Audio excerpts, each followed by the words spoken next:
अस्सलाम वालेकुम रहमतुल्लाहि व बरकातुहू। आप तमाम को मेरे दिल की गहराई से और आप तमाम की जहानत से बखूबी होकर के आज की क्लास के अंदर बहुत इजी से कुछ सवालात यानी जवाबात आपके सामने लेकर के आया हूं। 10वीं जमात के तलबा के लिए समाजी साइंस के अंदर पहला सबक बताया गया है हिंदुस्तान और यूरोप के अक़वाम की आमद।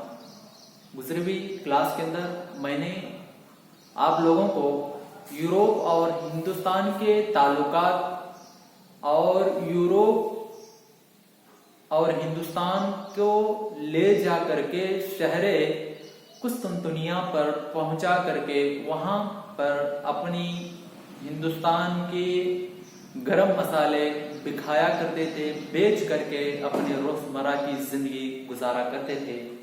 तो दो मेथड आपको मैं बताया था।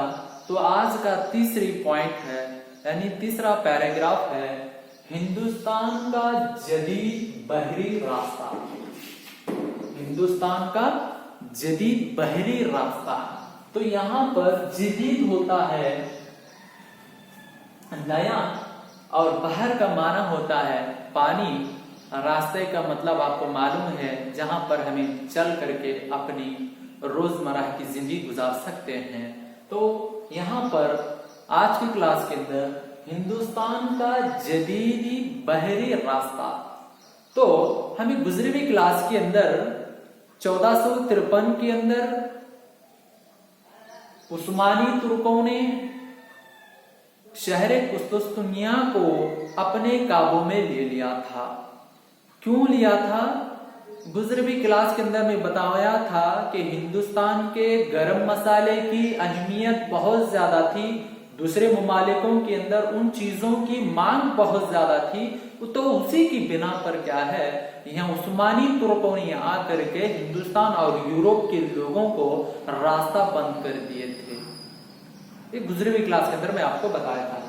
आइए तलबा, आज की क्लास के अंदर हिंदुस्तान का जदीदी बहरी रास्ता दरियाफ्त करने के लिए कौन से शख्स सबसे पहले कदम उठाया था? आपके जहनों के अंदर भी गूंज रहे होंगे। तो आज की क्लास के अंदर आइए तलबा, मैं पहले ही इबारत के अंदर मेरे बोर्ड पर मैं दर्ज किया हुआ हूं 1498 में। कब? 1498 में लिस्बन से निकला। कहां से निकला? लिस्बन से निकला। बहुत गौर करने का मतलब है, आपके आइंदा एग्जाम के अंदर भी पूछा जा सकता है, सीईटी टीईटी के अंदर भी पूछा जा सकता है और एक नंबर के अंदर भी आपको सवाल पूछा जाने का अंदेशा है। तो 1498 में लिस्बन से निकला। कौन निकलता? आगे बता रहा हूं।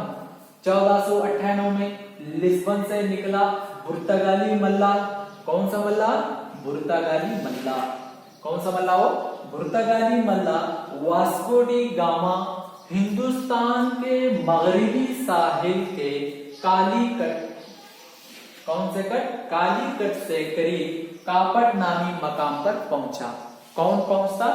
वास्को डी गामा पहुंचता। कौन पहुंच रहा? वास्को डी गामा ने कहां से निकलता? लिस्बन से निकलता। किसके करीब?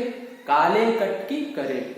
कौन से करीब? काली कट के करीब क्या है कापट नामी मकाम पर वास्को डी गामा जा करके पहुंचता। कैसे पहुंचता? तो सबक के हेडिंग बता रहा है जदीद बहरी रास्ता दरियाफ्त करने के लिए सबसे पहले कदम उठाने वाला कौन सा शख्स हुआ? Vasco D gamma. कौन हुआ? वास्को डी गामा होता। तो उन कहां का मल्ला था? कहां का मल्ला था? पुर्तगाली का मल्ला था। मल्ला मतलब कश्ती को चलाने वाला। कौन? कश्ती को चलाने वाला। 1498 में लिस्बन से निकला। कौन निकल रहा? Vasco D gamma. किसका मल्ला था? पुर्तगाली का मल्ला वास्को डी गामा हिंदुस्तान के मगरिबी साहिल के हिंदुस्तान के कौन से साहिल? मगरिबी साहिल के काली तट के करीब कौन सा मकाम था वो? कापट नामी मकाम के जाकर के पहुंचने वाला कौन? वास्को डी गामा है। यस, दूसरे नंबर पर इसी की वजह से वास्को डी गामा जो रास्ता दरियाफ्त किया था, तो उसी की वजह से यूरोप और हिंदुस्तान के दरमियान, किन किन के दरमियान? यूरोप और हिंदुस्तान के दरमियान कौन सा रास्ता दरियाफ्त हो रहा? बहरी रास्ता दरियाफ्त हो रहा। बहरी रास्ता दरियाफ्त करने वाला कौन हो रहा? वास्को डी गामा हो रहा है। कौन हो रहा? वास्को डी गामा हो रहा। कौन सा रास्ता? बहरी रास्ता। किन किन के दरमियान? यूरोप और हिंदुस्तान के दरमियान बहरी रास्ता दरियाफ्त करने वाला शख्स कौन है? वास्को डी गामा है। कब दरियाफ्त कर रहा? 1498 के अंदर। कब दरियाफ्त कर रहा? 1498 के अंदर वास्को डी गामा हिंदुस्तान और यूरोप के दरमियान, हिंदुस्तान और यूरोप के दरमियान कौन सा रास्ता दरियाफ्त हो रहा है? बहरी रास्ता दरियाफ्त हो रहा है। यस, समझ में आ रही है? आइए तीसरे नंबर पर यही रास्ता कौन सा रास्ता? बहरी रास्ता। कौन सा रास्ता वो? बहरी रास्ता। यही रास्ता हिंदुस्तान और यूरोप के दरमियान तिजारती रास्ता बना हुआ था। कौन सा रास्ता? तिजारती रास्ता बना हुआ था। तो यहाँ पर बहरे रास्ता दरियाफ्त करने वाला पहला शख्स कौन हो रहा? वास्को डी गामा है। कौन? वास्को डी गामा है। तो यहाँ पर सवाल भी पूछा जा सकता है, वास्को डी गामा ने हिंदुस्तान और यूरोप के दरमियान बहरी रास्ता कब दरियाफ्त किया गया था? तो आपको लिखना है 1498 के अंदर। यहाँ पर भी पूछा, और एक सवाल भी पूछा जा सकता है, 1498 के अंदर हिंदुस्तान और यूरोप के दरमियान बहरी रास्ता दरियाफ्त करने वाला शख्स कौन था? तो आपको लिखना है जवाब वास्को डी गामा। यस, समझ में आ रही तलबा? आइए चौथे नंबर पर मैं यहाँ पर दर्ज किया गया हूँ, वास्को डी गामा अपने मुल्क को जाते वक्त, अपने मुल्क को फिर वापस जा रहा हूँ, कहीं जा रहा है? यहाँ से खूब कमा लिया, खूब मुनाफा भी लिया, खूब पैसे जेबा भी भरा हूं। क्यों बोले तो हिंदुस्तान और यूरोप के दरमियान रास्ता सबसे पहले जांच किया।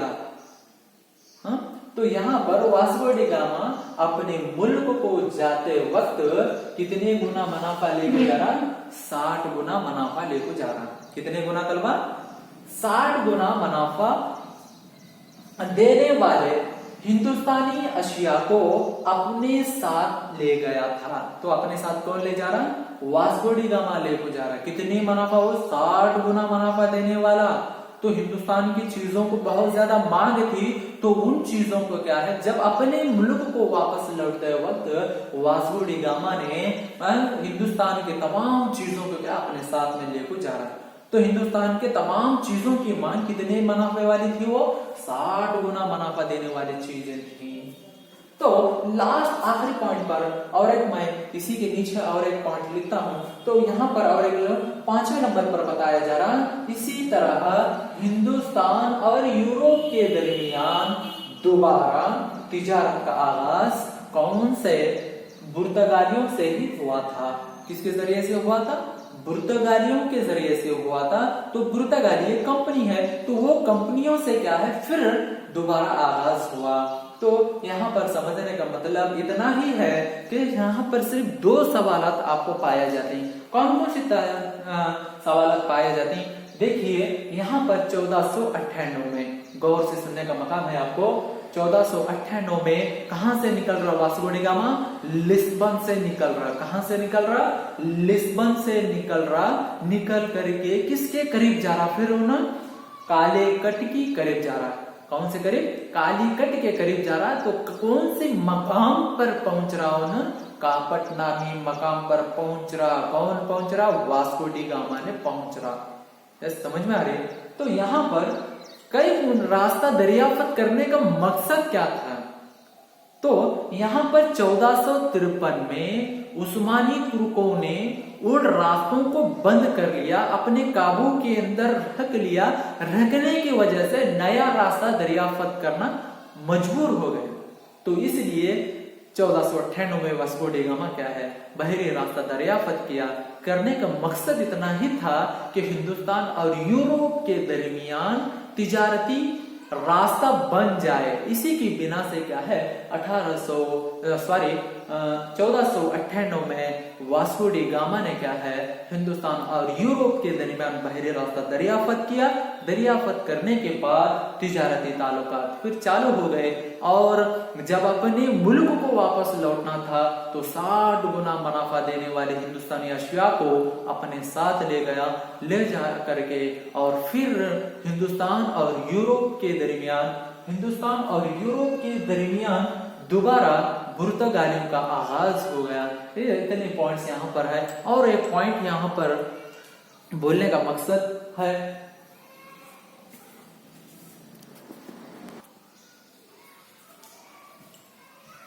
आइए तकरीबन। तो यहाँ पर और एक पॉइंट मैं बोर्ड पर दर्ज किया हूँ। तो यहाँ पर बहरे कल्जम और बहरे अहमर को जोड़ने के लिए कौन कौन से बहरे कल्जम और बहरे अहमर को जोड़ने के लिए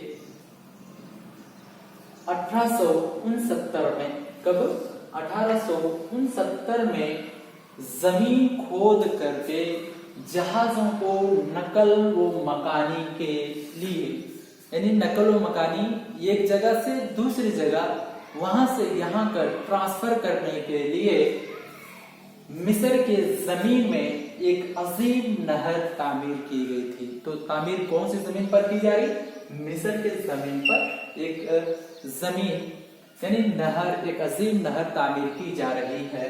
तो यहाँ पर बहरे कल्जम और बहरे अहमर को जोड़ने के लिए 1869 में जमीन खोद करके जहाजों की नकलो मकानी करने के लिए मिस्र के जमीन के अंदर एक अजीम नहर तामीर की गई थी।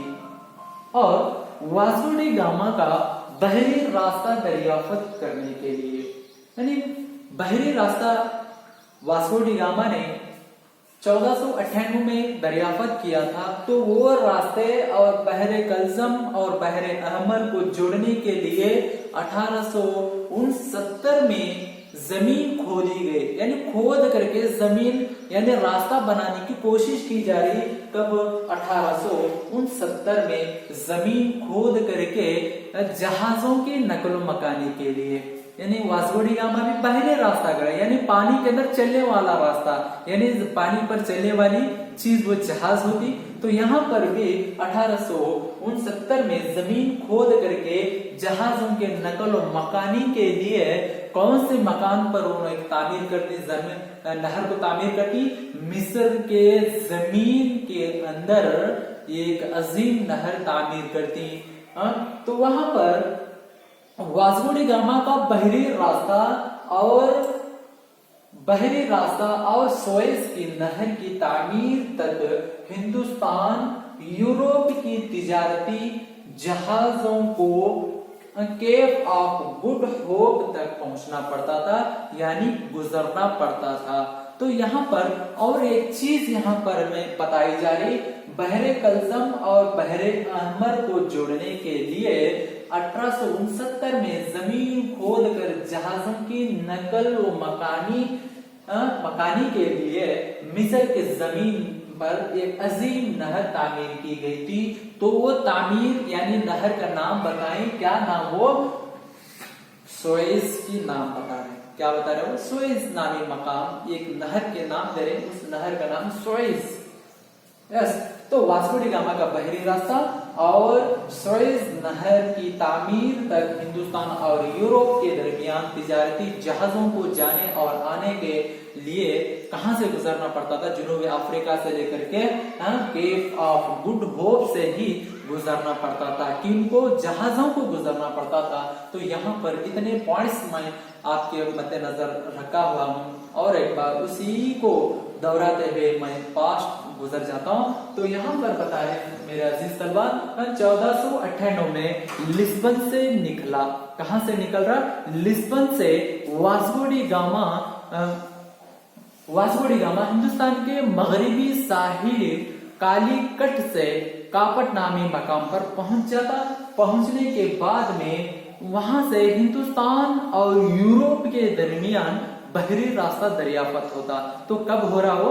1498 के अंदर बहरी रास्ता दरियाफत होने जा रहा है। हाँ, कई को ये बहरी रास्ता होना था। तो यहाँ 1453 के अंदर उस्मानी तुर्कों ने रास्ते को बंद किए थे।